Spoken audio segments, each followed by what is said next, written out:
ये कथाएं पूरी तरह से कल्पना पर आधारित है। इनमें वर्णित स्थान, पात्र, घटनाएं और रहस्य वास्तविक नहीं है। किसी भी व्यक्ति, स्थान या घटना से इनका कोई संबंध नहीं है। ये कथाएं केवल मनोरंजन, सस्पेंस और साहित्यिक उद्देश्य के लिए बनाई गई है। श्रोता से अनुरोध है कि वे इन कथाओं को वास्तविक जीवन की घटनाओं या इतिहास के रूप में ना लें। यदि इन कथाओं के दौरान किसी को डर या असुविधा महसूस हो तो कृपया सुनना बंद कर दें। बार्लिन की रात गहरी और भारी थी। सड़कें सुनसान, सिर्फ हवाई जहाज की रोशनी इमारतों पर गिर रही थी। ईशानीर बोस अपने पुराने नोटबुक के साथ एक अज्ञात लोकेशन की ओर बढ़ा। ये वही जगह थी जहां प्रोजेक्ट इको का मूल प्रयोग चल रहा था। बिल के बिना दरवाजे के पीछे एक विशाल हॉल था। दीवारों पर स्क्रीनें लगी थी। हर स्क्रीन पर दूसरों के दिमाग की आवाजें गूंज रही थी और बीच में डॉक्टर मार्टिन हेल्ब्रुक बैठा था, मुस्कुराते हुए। ईशानीर बोस, उसने कहा, तुमने सोचा कि तुम तैयार हो, लेकिन अब तुम्हारी यादें भी हमारे नियंत्रण में है। हेल्ब्रुक ने एक बटन दबाया। ईशानीर की आंखों के सामने ब्लैकवुड, राइन का कुंड, सेंट हेलबर्ग और नील्स क्रेमर, सभी दृश्य एक साथ उभर आए। तुम्हें चुनना होगा, हेल्ब्रुक ने कहा। क्या तुम दूसरे की यादों और अपराध बोध को अपने ऊपर लेने दोगे या खुद को मिटा दोगे?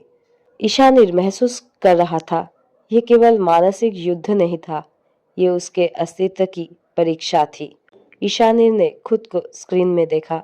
किशोर डरते हुए, पिता पीड़ित, नील्स बदला लेने वाला।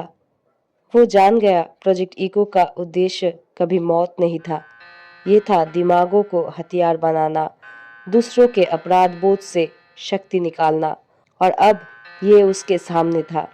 हेल्ब्रुक ने फिर कहा, तुमने फेज 1 में अधूरा काम किया, फेज 2 में तुम यहाँ हो, तुम भी प्रयोग बन गए हो।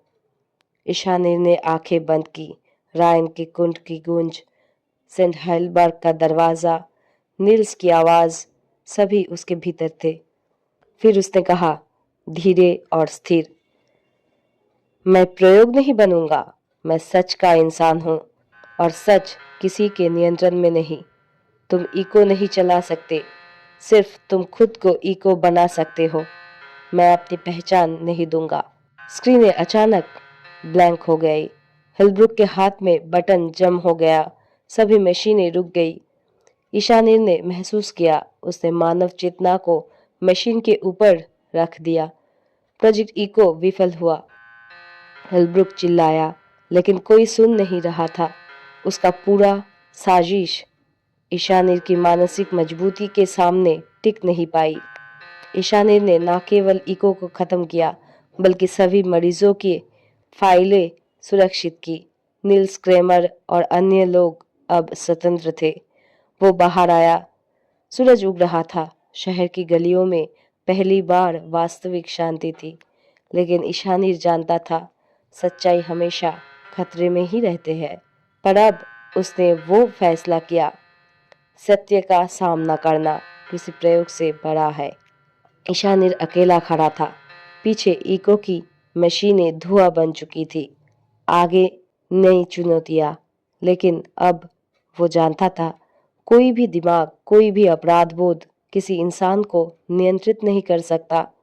सत्य, पहचान और इंसानियत हमेशा जीतती है। और वो मुस्कुराया, क्योंकि इस बार ईशानीर बोस ने प्रोजेक्ट इको को हराया और खुद को भी पाया। कहानी जो आप सुन रहे थे वो है प्रोजेक्ट इको का अंत, ईशानीर बोस सीरीज पार्ट 7।